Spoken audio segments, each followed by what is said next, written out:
गरीब की आप फॉरेन एक्सचेंज रिजर्व कुछ भी रख लो, लेकिन अगर गरीब की थाली में ऊपर परिलक्षित नहीं हो रहा है तो फाइल भी किताबी है और गांव भी किताबी। प्रधानमंत्री जी 14 में जब पहली बार चुने गए तो वो मंदिर मस्जिद की साइज के लिए नहीं चुने गए थे। 2 करोड़ प्रतिवर्ष नौकरियां। जब कश्ती साबितो सालिम थी, साहिल की तमन्ना किसको थी।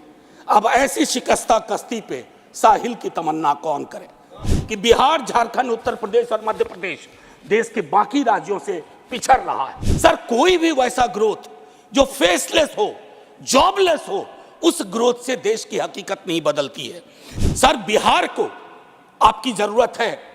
माननीय सत्ता पक्ष, बिहार के पास रेवेन्यू के साधन कमतर हैं। आपको असल में लगता है कि आप इनकम इनइक्वालिटी की बात ना करें, पॉवर्टी रिडक्शन की बात ना करें, अनएम्प्लॉयमेंट एड्रेसिंग की बात ना करें, चुनाव आप फिर भी जीत जा रहे हैं। मैं मानता हूं आपने वो तिलिस्म विकसित कर लिया है कि समस्याओं को एड्रेस किए बगैर भी चुनाव कैसे जीते जा सकते हैं। छोड़िए अमेरिका यूरोप की बात, बांग्लादेश और नेपाल इनकम इनइक्वालिटी को एड्रेस करते हुए मानवीय सूचकांक में हमको पीछे छोड़ चुका है। मुफ्त कुछ नहीं होता सर। मैं कई बार सदन में बोल चुका हूं, अगर 80 करोड़ लोगों को आपको अनाज देना पड़ रहा है तो मुझको अर्थव्यवस्था पर कोई टिप्पणी नहीं करनी है। माननीय उपसभापति जी, आपका बहुत बहुत धन्यवाद। मैं सिर्फ ये कहना चाहूँगा, आज सुबह जब पता चला कि economic situation in the country पर शॉर्ट ड्यूरेशन डिस्कशन है, तो मुझे कभी नहीं लगा था कि हमारी पूरी बातचीत टैक्सेशन, फॉरेन एक्सचेंज रिजर्व्स और वगैरह वगैरह की चीज़ों में रहेगी। अर्थव्यवस्था का वो एक चेहरा हो सकता है, लेकिन एक जनप्रतिनिधि जो राज्यसभा और लोकसभा में बैठे हुए हैं, उनके लिए आर्थिक परिस्थिति पे जब हम बात करते हैं ना, तो सर सबसे पहले गरीब की थाली नजर आती है। गरीब की आप फॉरेन एक्सचेंज रिजर्व कुछ भी रख लो, लेकिन अगर गरीब की थाली में ऊपर परिलक्षित नहीं हो रहा है तो फाइल भी किताबी है और गांव भी किताबी। मैं सिर्फ, और हाँ, बहुत बढ़िया कहा जावड़ेकर साहब ने कहा 80 करोड़ लोगों को, हालांकि मैं उस शब्द का इस्तेमाल नहीं करूंगा कि मुफ्त कुछ नहीं होता सर। मैं कई बार सदन में बोल चुका हूं, अगर 80 करोड़ लोगों को आपको अनाज देना पड़ रहा है तो मुझको अर्थव्यवस्था पर कोई टिप्पणी नहीं करनी है कि आर्थिक परिस्थिति क्या है, कितनी समावेशी है, वगैरह वगैरह। सर, माननीय उपसभापति जी, सुधांशु जी जब बोल रहे थे तालियां बज रही थी सत्ता पक्ष से, बजती भी हैं। अब विजय साई रेड्डी जी को कष्ट हुआ तो उन्होंने कह भी दिया कि ताली क्यों नहीं बजा रहे हो। तो जब सुधांशु जी ताली बजा रहे के वक्तव्य पे ताली बज रही थी तो मुझे लगा कि गांव शहरों के बेरोजगार पर यह ताली कितनी भारी पड़ रही होगी। प्रधानमंत्री जी 14 में जब पहली बार चुने गए तो वो मंदिर मस्जिद की साइज के लिए नहीं चुने गए थे। 2 करोड़ प्रतिवर्ष नौकरियां उनका वादा था। 2 दाएं 20 करोड़। एक श्वेत पत्र तो बनता है कि हम कहां हैं। सर, माननीय उपसभापति महोदय, मैं कुछ चीजें आपके मध्य, क्या ऐसा तो नहीं है कि हम मानव विहीन और मानवीयता विहीन ग्रोथ स्टोरी के पक्ष में भजन गा रहे हैं, करतल ध्वनि कर रहे हैं। सर, कोई भी वैसा ग्रोथ जो फेसलेस हो, जॉबलेस हो, उस ग्रोथ से देश की हकीकत नहीं बदलती है। सर, बड़ी बड़ी बात लोग कर रहे थे। अभी पिछले महीने ये खूबसूरत किताब आई है, वेल रिसर्च्ड। आधी किताब में सर रेफरेंस है, ये है अनइक्वल। सर, हम किन देशों से पीछे हो गए हैं पता है? छोड़िए अमेरिका यूरोप की बात, बांग्लादेश और नेपाल इनकम इनइक्वालिटी को एड्रेस करते हुए मानवीय सूचकांक में हमको पीछे छोड़ चुका है।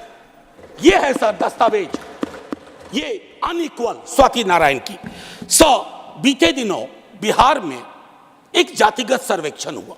मैं चाहूंगा तमाम हमारे भाजपा के मित्र, उनको ना उससे मतलब ना हो, उसके प्रति विरोध हो, लेकिन एक बार उस दस्तावेज को पढ़िए, क्योंकि उन आंकड़ों में नंबर के बाद आर्थिक सामाजिक परिवेश भी जाहिर हुआ है। और तब प्रधानमंत्री जी, पुनः ले जाऊंगा 14 में बिहार गए थे, बिहार को स्पेशल स्टेटस की बात वो करके आए थे, हाजीपुर, दरभंगा, पटना। सर, बिहार को आपकी जरूरत है।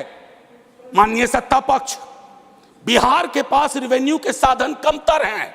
बिहार को लेबर सप्लाई स्टेट के नजरिए से मत देखिए, बिहार को स्पेशल स्टेटस दीजिए। क्योंकि अगर आप इस किताब का विश्लेषण करें, सरकार के आंकड़ों का विश्लेषण करें, तो आपको साफ दिखेगा कि बिहार, झारखंड, उत्तर प्रदेश और मध्य प्रदेश देश के बाकी राज्यों से पिछड़ रहा है। उसके अलावा दूसरा पहलू कहता हूं माननीय उपसभापति महोदय, इस किताब में बाबा साहब भीमराव अंबेडकर को धृत किया गया है नॉर्थ साउथ डिवाइड के संदर्भ में भी। और ये पुरानी बात है सर, एफडीआई को ही देखिए कि नॉर्थ में कितना, साउथ में कितना, तो ये फर्क आपको साफ नजर आ जाएगा।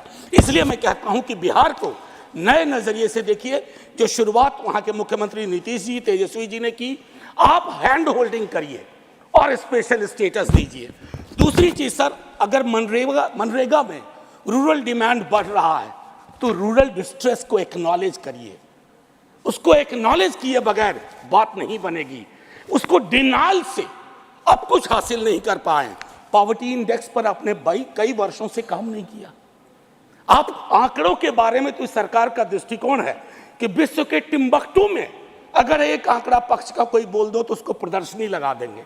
अगर कोई आंकड़ा सरकार को असहज करता है कहेंगे हम तो इसको मानते ही नहीं है, इनकी तो मेथोडोलॉजी खराब है। साहब नहीं, ये डिफरेंशियल दृष्टिकोण मत रखिए।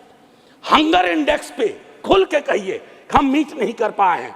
ये सत्ता पक्ष और विपक्ष का मामला नहीं है, ये मामला है हमारे कलेक्टिव फेलियर का।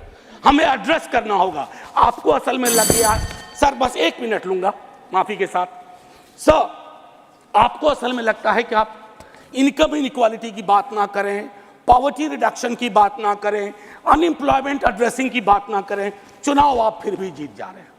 मैं मानता हूं आपने वो तिलिस्म विकसित कर लिया है कि समस्याओं को एड्रेस किए बगैर भी चुनाव कैसे जीते जा सकते हैं। लेकिन जिन बोतल से निकला ये जिन देश पर बहुत भारी पड़ने जा रहा है। वेल्थ टैक्स को लेकर के, इनकम इनइक्वालिटी को लेकर मैंने कहा वेल्थ टैक्स 16 में आपने अबॉलिश कर दिया। किसानों के बारे में सर मैं कहता हूं, आप कहते हैं शेयर बाजार उछल रहा है, बड़ी तारीफ होती है सर। शेयर बाजार उछले और एक किसान आत्महत्या कर ले, एक युवा बेरोजगार आत्महत्या कर ले, तो आप किस चीज को कहेंगे सर? और कुछ नहीं कहना चाहता। हाशिए के समूहों में पॉवर्टी की जो परिस्थिति है, आप बिहार का डेटा देखिए। आखिरी सर, एक सुधांशु जी बड़ी अच्छी चीजें बता गए, हमें तो लगा कि हम तो बेकार परेशानी है गरीबी से, भुखमरी से। 30 सेकेंड सर। तो मैं आपके माध्यम से अपने मित्रवर को कहता हूं, जब कश्ती साबितो सालिम थी, साहिल की तमन्ना किसको थी? अब ऐसी शिकस्ता कश्ती पे साहिल की तमन्ना कौन करे? जय हिंद सर। Thank you.